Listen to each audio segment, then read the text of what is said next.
Hello, everyone. Welcome to another episode of the Fetish Cafe. Today, I have my guest V here, and what we're going to discuss, I'm actually going to let him get into. But first off, V, how old are you? I am 21. 21 years old. Excellent. Now, V, tell us what fetish we're going to be covering today, and then define that fetish for me and what it means to you. Right. So the fetish we're going to go over today is the Giantess Fetish, or as its more technical term is, macrophilia. Okay, cool. So define what The that thing is for about you. the fetish is that it's a very broad grouping. It applies differently to different people. Sure. Uh, so there's a lot of overlap with it and many other fetishes. Say, for example, a lot of people who have macro fetish also have a foot fetish, or a Right. lot of people who have a macro fetish also have a vor fetish, or a breast expansion, or just generally large breast fetish. These sorts of things. So um, it applies differently to different people. It absolutely does. I completely agree. Where do you land on that spectrum? What's the number one reason for yours? Breasts. I am very enthused by large breasts. Yes. Um, and so, of course, I mean, I haven't actually said what the general thing is. If it's not implied by its name, it's the fetish for uh, usually um, either a giant uh, being. So, say for example, like the attack of a 50-foot woman is a great example of that, or conversely, the fetish for a shrunken down individual, like Honey, I Shrunk the Kids. So it actually Um, it actually goes both ways. Then it's either giant or shrunken down. well, I presume that there are some people who are into both, but yes, there's it goes both ways. Okay. But yeah, so and again, that kind of depends on preference. Say, I much prefer the idea of being shrunken down to the idea of being confronted with a ginormous woman. Right. So the woman's normal size and you're just shrunken down. Yeah, that's my. I prefer that. I, Okay. I I get into both, but that's usually what I prefer. Okay. Excellent. Now, when did you first discover this about yourself? When did you first get into this? I would say I was probably 16 or 17, perhaps. Yeah, I definitely knew about it when I was 17. I think probably when I was 16, or maybe even as early as 15. Somewhere in that ballpark, like mid-teenage years. Okay. And what drew you to it? Like, did you stumble across something? Did someone tell you about it? Like, Um, it, I found it because basically I was looking at breast expansion stuff, and then it came up in recommended videos, and it was kind of a similar concept, I guess, just like unfathomably large breasts, except in this scenario they're still proportionate to the woman, um, okay. and I found that I actually prefer Giantess Fetish now. I almost never look at breast expansion, but that's how I found it. It was a progress. Now, just briefly, it sounds self-explanatory, but breast expansion, what exactly is that? How would you define that? Well, yeah, as you said, it's self-explanatory. It's basically where a woman's breasts rapidly expand in like the space of a couple of minutes. It's a bit different from a much more common thing that people get into, which is called progressive growth, and that's where you compare photos of a woman, say 3 years apart, and you see how her curvature has developed. Okay. In sense, uh, and I think that's much more common. But this is within the span of a couple of minutes. And like with Giantess, it kind of has some variation. Like some people, it's just going from flat chest to having, say, D cups, whereas other people, it's going to like impossible sizes.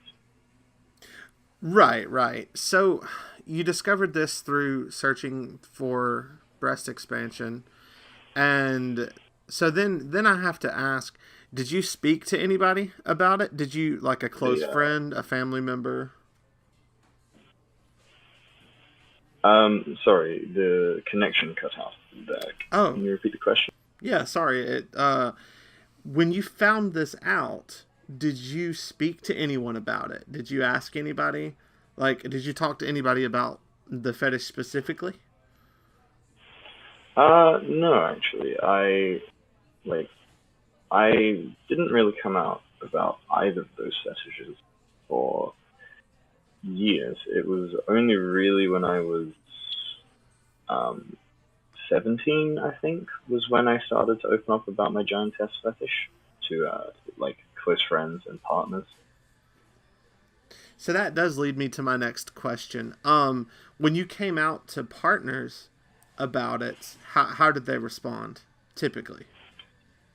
Um, so I have told two partners I've been with about it, and the first one, she was kind of just neutral about it. She just responded by saying, "Oh, okay."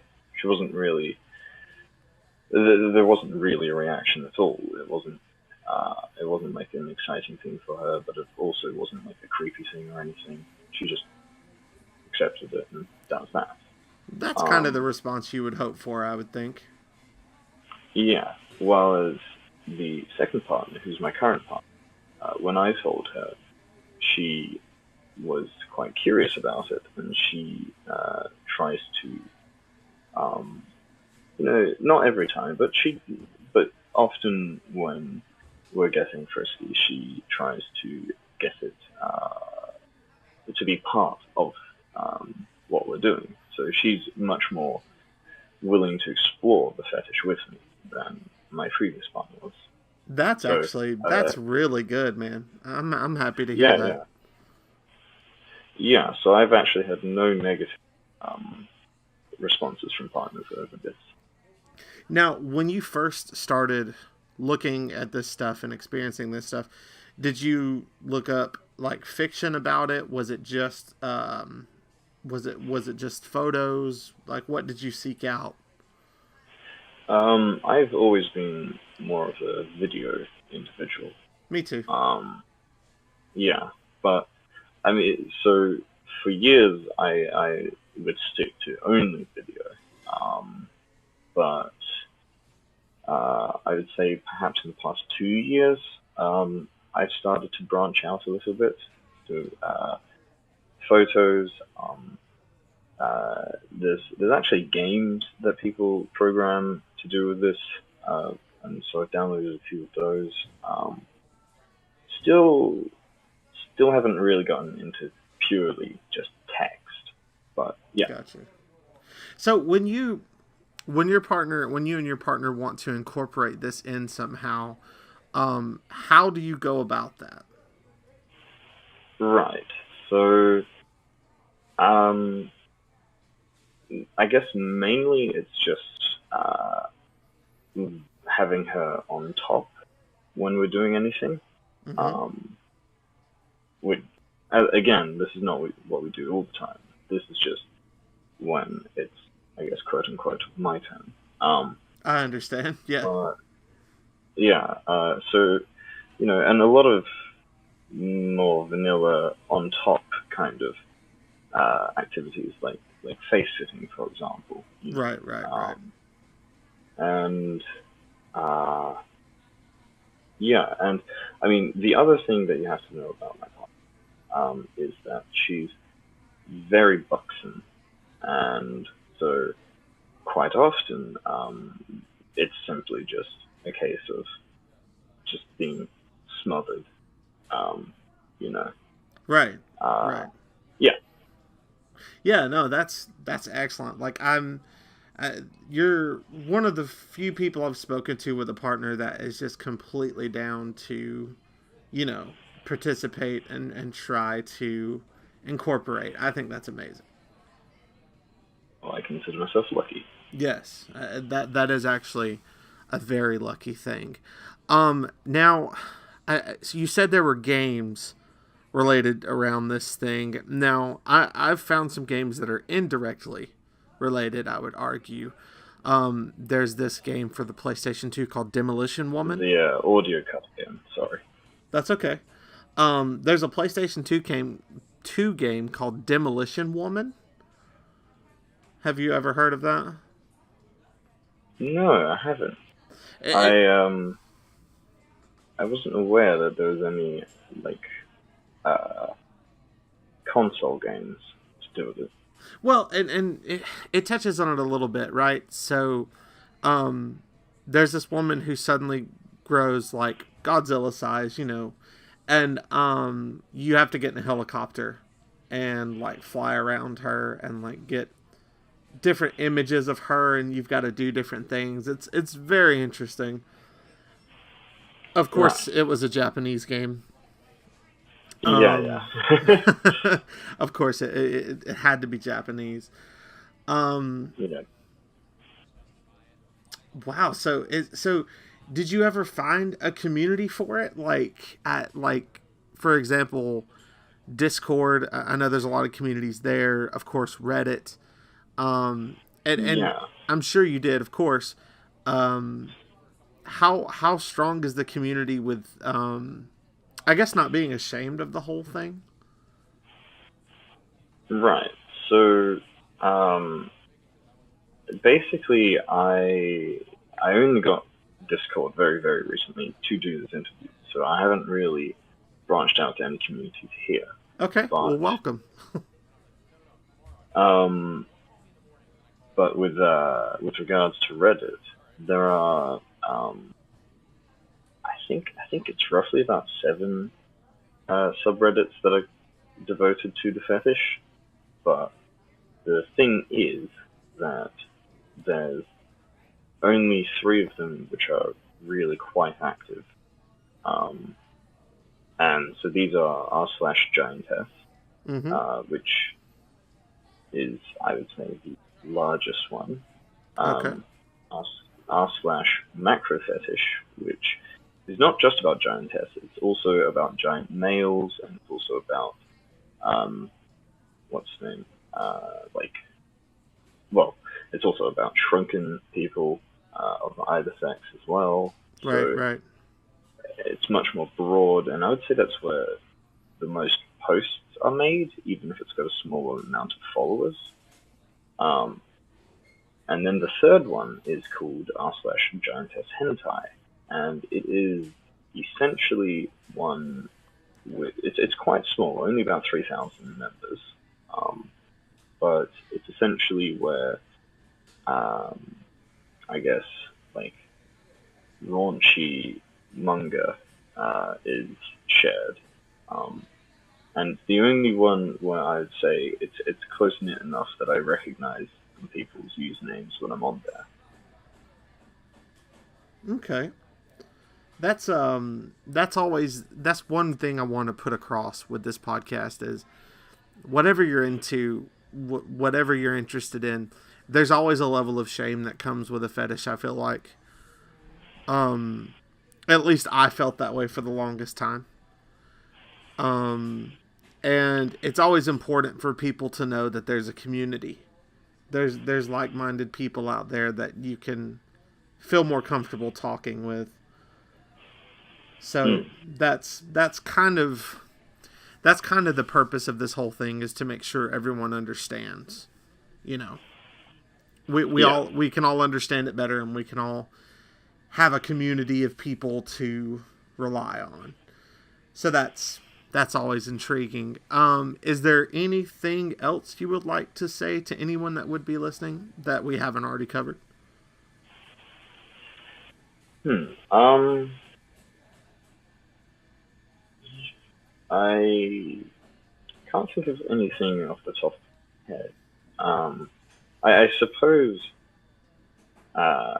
I suppose one thing that I should mention is that, um, at least in my case, uh, sometimes it's a bit contradictory, this fetish, in the sense of, right, so this fetish would probably appear to many people to be an innately submissive fetish, right? You Correct. know, Yeah, yeah. the, I would actually the assume fetish that. of a much, much larger woman who's therefore more powerful. Right. Um, but weirdly enough, and I do think that most people who have this are that way, from my understanding. But weirdly enough, it's not always the case. Say, for example, with me, it's much more of a greed sort of thing. And, like, outside of this fetish, I do not have a very submissive personality at all. So, um, I guess that would be one thing I would say. Just because someone has this fetish doesn't necessarily make them a submissive person. Um, although it's quite likely to find that. So, do you consider yourself a more dominant person then? Yes, definitely. Outside of this fetish, I'm a more dominant individual. Your voice broke up a little bit. You still there? Yeah, sorry. No I was worries. saying that, yeah, outside of the fetish, I am a very domineering individual. Okay. That's see. Normally, I think that would surprise some people, but as someone with a foot fetish, that is considered very submissive. I am actually a very dominant person, so I completely understand where you're coming from. Yeah. Well, that's awesome. There was some I knew about this, but not a whole lot. I haven't explored it that much. I do know about the foot fetish side of it because I've tried to explore every possible aspect of that. Um, but it was very interesting. Very interesting. It was a good talk. So, is there anything you want to plug or anything you would like to push? I know we kind of talked about some subreddits. I'm just kind of curious if there's anything that maybe you do creatively that you would like to plug while you're here. Um, not particularly. I don't. Uh, yeah, I don't really have anything personally to plug. The only thing I would plug would be those subreddits, but they've already been mentioned. So Right, absolutely. And I'll go back through and I'll link those in the description down below. V, it's been a yeah, pleasure talking to you. Um, me too. Thank you so much for taking time out of your day to chat with me about this. And I look forward to having you on the show again. If you ever want to come back and talk about anything else, you're more than welcome. Oh, for sure, absolutely. Thank you so much, everybody, for listening. Thank you as well. The support so far has been tremendous, and I really appreciate it. Just continue to stay tuned as I am putting out more episodes all the time. And yeah, everybody have a wonderful day. V, thanks again. See you all later.